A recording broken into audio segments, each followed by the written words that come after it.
Nothing like trade deadline day to force you into signing an extension, right? Am I right? Am I right, Elias Pettersson? Hey, whoa. Deadlines clarify the mind. Alan Walsh said it. They sure do. And Jordan Eberle has extended with the Seattle Kraken. I'm sorry, Oilers fans, you're not getting that reunion. But first, I want to tell you this. If you're struggling with sleep, we highly recommend Sleep Breakthrough. It is truly a game changer with none of the addictive dependency, downregulation, or sleep hangover of usual sleep supplements. It encourages your body to get into that REM sleep as quickly as possible. Visit bioptimizers.com/dangle. Use the promo code dangle during checkout to save 10%. All right, so Jordan Eberle is staying with the Seattle Kraken. Seattle's a great place to live. From all accounts, it's a great place to play hockey, state-of-the-art arena, and a team that's had a down year, but were pretty good last year. Jordan Eberle seems to be enjoying himself.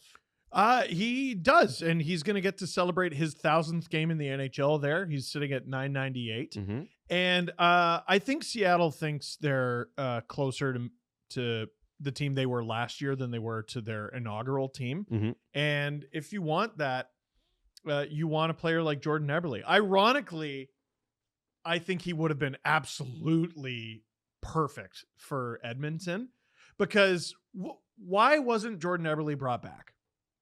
To Edmonton? Yeah. Well, he was traded to the Islanders, wasn't he? It was a friggin' horrible trade. But he had a really, really, really poor playoff. Oh. He took forever to make the playoffs because the Oilers were terrible forever. They finally made it in 2017. 2 assists in 13 games. That's it. Ooh. Here's every playoff run since. 9 points in 8 games. 14 points in 22 games. 11 points in 19 games. 11 points in 14 games. This is a fantastic playoff performer. And this season, 14 goals, 37 points in 58 games. He has an opportunity to have his 13th. Oh my God, I'm tired. He has a chance for his 3rd straight 20-goal season. He'd be closer to 5 straight 20-goal seasons had COVID not shortened 2. It's just a really good player at a really good number. 2 years, $4.75 million per year. Jesse, what do you think about it?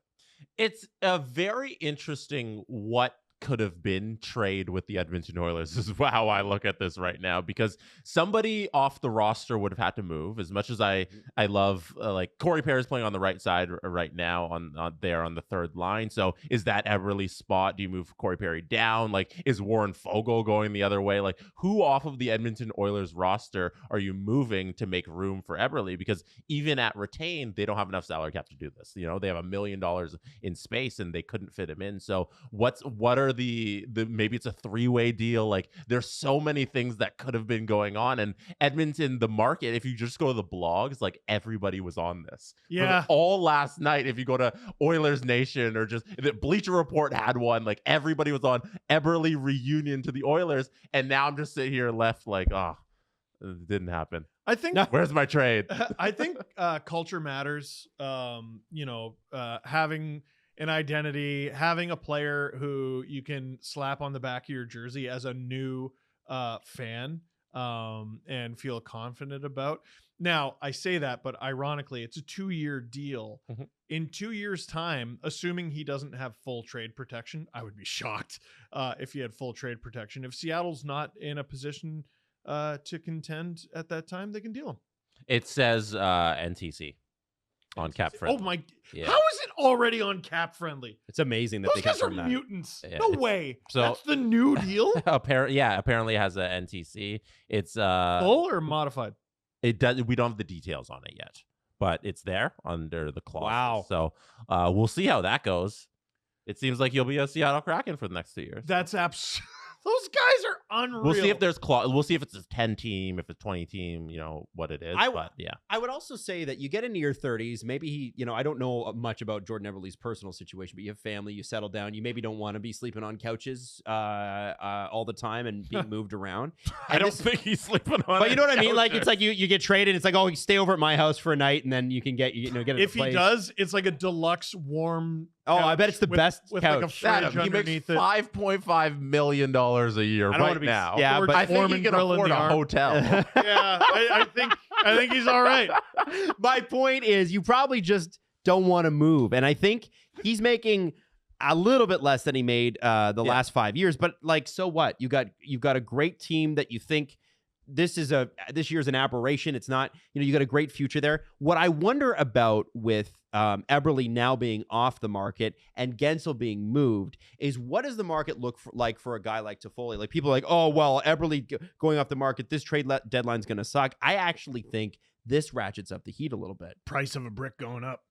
Seems to be. Absolutely. I think this might be the precursor to something happening with Tyler Toffoli, because it looks like, I thought if New Jersey can get the 3-4 year deal with Toffoli, you bring him back. Sure, reasonable. of course. But he wants 6-7 years. It's going to be his last contract, maybe. So maybe this gets the market moving on Toffoli. Seattle's willing to walk away from a deal.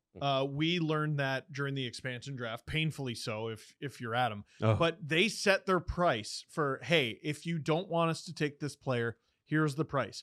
Most teams, the vast majority of teams, said no to their price, and Seattle went, all right. And they simply walked away from it and picked the player that they picked. I imagine with Jordan Eberle, they said, here's our price. And they didn't get it. They didn't get what they wanted. Maybe they also couldn't find a third-party broker, and they kept him.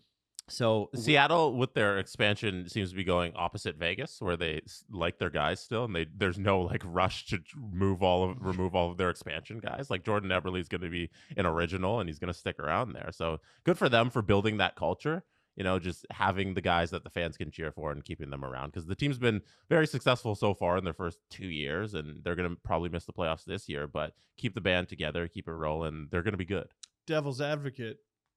Maybe you should emulate the Golden Knights a little bit more. You know what? All that being said, Vegas won the Stanley Cup. Yeah, exactly. So Jordan Eberle will be a Seattle Kraken, we think, for at least a couple more years, unless, he waives the no trade clause, because that's never happened before.